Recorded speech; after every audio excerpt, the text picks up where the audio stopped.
हाय. तर आज मी तुम्हाला एक छोटीशी स्टोरी सांगणार आहे. खूप कमी वयामध्ये एका मुलीचा पती पूर्ण म्हणजे संपतो तो आयुष्यातनं आणि ती अशीच विधवा झालेली. पण तिच्या आईवडिलांचे खूप सुंदर संस्कार तिला लावलेले असतात.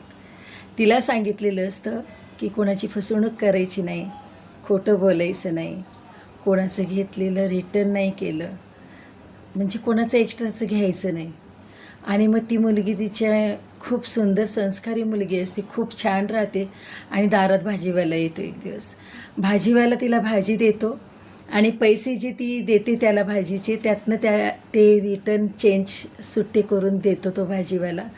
त्याच्यामध्ये भाजी घेतल्यानंतर तिच्या लक्षात येतं की आपल्याला जे पैसे त्याने रिटर्न दिलेले त्याच्यामध्ये अक्षरशः 50 रुपये जास्त आलेले आहेत.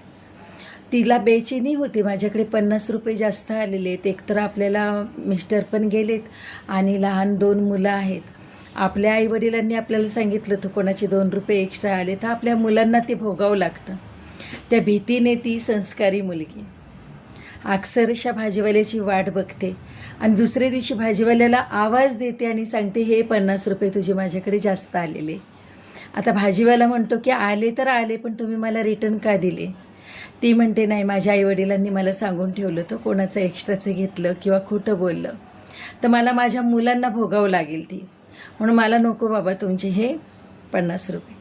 भाजीवाला विचार करतो की मी एका व्यापाराकडून त्याला काहीतरी मी चांगलंच म्हणजे फसवलेलं आहे, बऱ्याच 50,000-1,000साठी मी माझा माल, नको बाबा माझ्या मुलांना भोगावं लागेल हे, म्हणून व्यापाराकडे जातो. व्यापाराकडे आणि व्यापाराला सांगतो की तुझे 50,000 माझ्याकडे आलेले होते, ते मी, माझी नियत नाही झाली तुला द्यायची, पण आज मी ते तुला देणार आहे. माझ्या मुलांना भोग नको कुठला. आणि मग आता कसं झालेलं आहे, हा कलियुग आहे.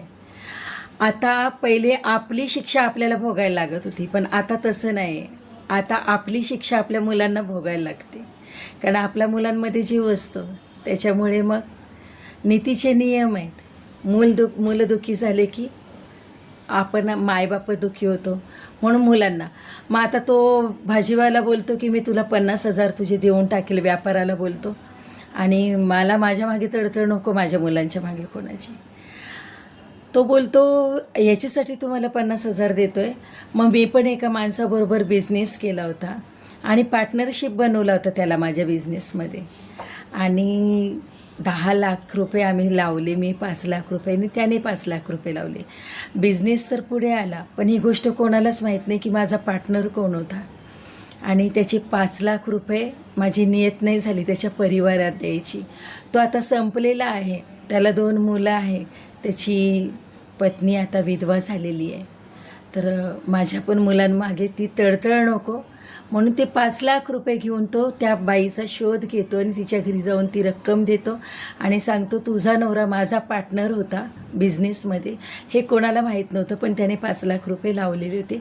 माझ्या मुलांच्या मागे तळतळ नको कोणाची, म्हणून मी हे 5 लाख रुपये तुला द्यायला आलो.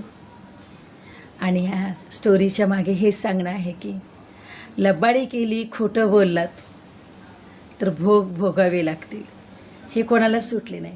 आणि इमानदारी केली